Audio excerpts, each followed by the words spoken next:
Párrafo 7. La caída. 385. Dios es infinitamente bueno y todas sus obras son buenas.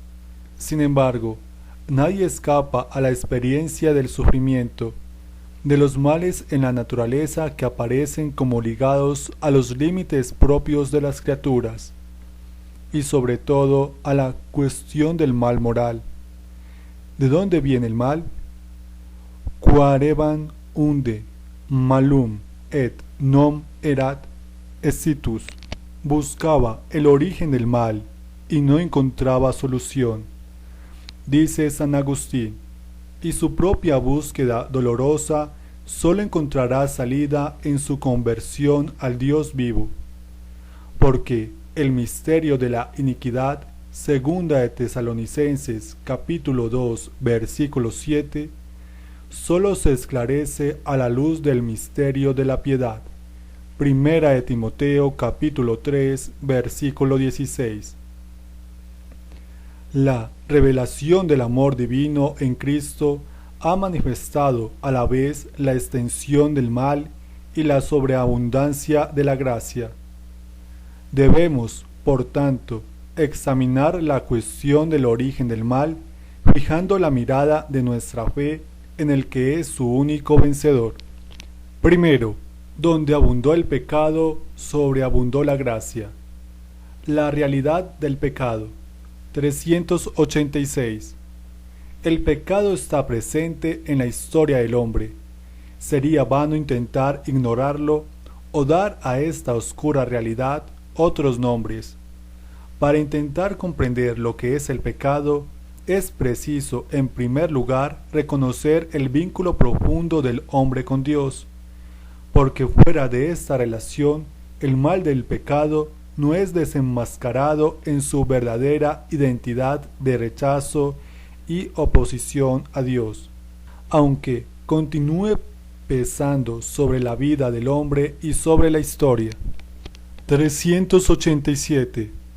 La realidad del pecado, y más particularmente del pecado de los orígenes, sólo se esclarece a la luz de la revelación divina. Sin el conocimiento que ésta nos da de Dios, no se puede reconocer claramente el pecado, y se siente la tentación de explicarlo únicamente como un defecto de crecimiento, como una debilidad psicológica, un error, la consecuencia necesaria de una estructura social inadecuada, etc. Solo en el conocimiento del designio de Dios sobre el hombre se comprende que el pecado es un abuso de la libertad que Dios da a las personas creadas para que puedan amarle y amarse mutuamente. El pecado original, una verdad esencial de la fe. 388.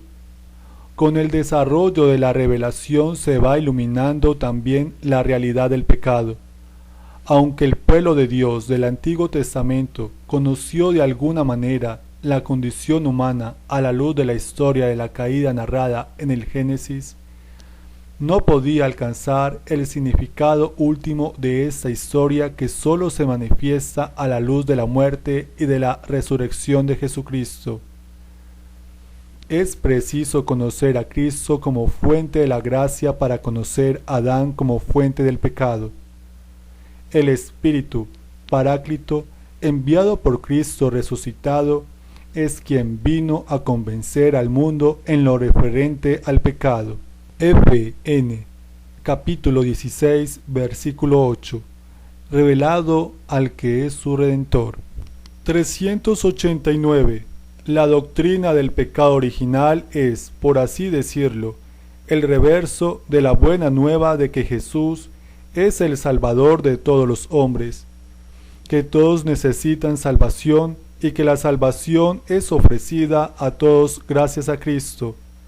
La Iglesia, que tiene el sentido de Cristo, sabe bien que no se puede lesionar la revelación del pecado original sin atentar contra el misterio de Cristo. Para leer el relato de la caída. 390.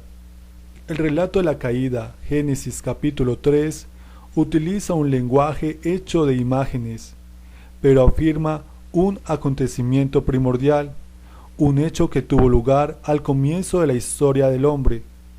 La revelación nos da la certeza de fe de que toda la historia humana está marcada por el pecado original libremente cometido por nuestros primeros padres. Segundo, la caída de los ángeles. 391. Detrás de la elección desobediente de nuestros primeros padres, se halla una voz seductora, opuesta a Dios que, por envidia, los hace caer en la muerte. La Escritura y la tradición de la Iglesia ven en este ser un ángel caído, llamado Satán o Diablo. La Iglesia enseña que primero fue un ángel bueno creado por Dios. Diabolus enim et ali daemones adeo quidem natura creati sud boni, sed ipsi per se facti sud mali. El diablo y los otros demonios fueron creados por Dios con una naturaleza buena, pero ellos se hicieron a sí mismos malos. 392. La Escritura habla de un pecado de estos ángeles.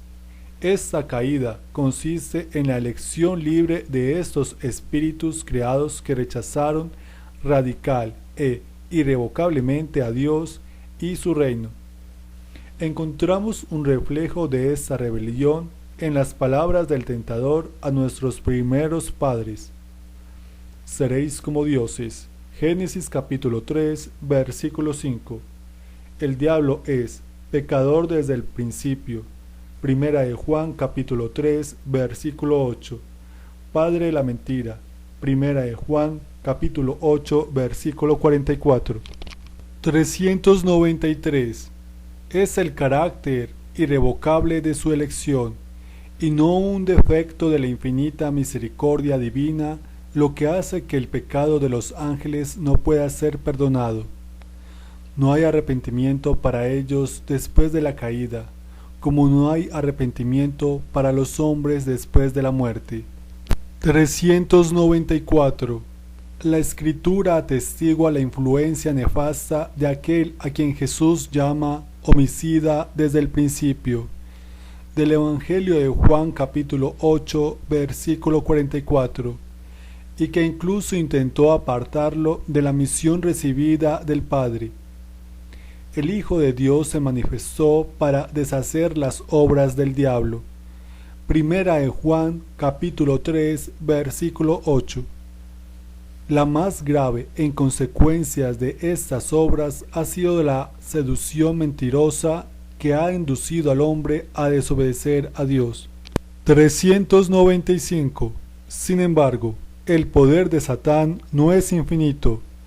No es más que una criatura poderosa por el hecho de ser espíritu puro, pero solo criatura.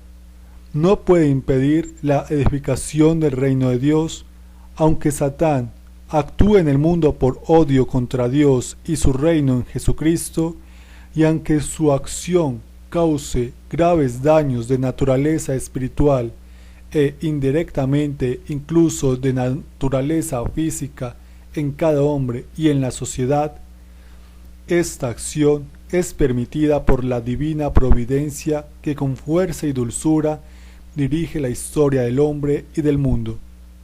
El que Dios permita la actividad diabólica es un gran misterio, pero nosotros sabemos que en todas las cosas interviene Dios para bien de los que le aman. Romanos capítulo 8, versículo 28.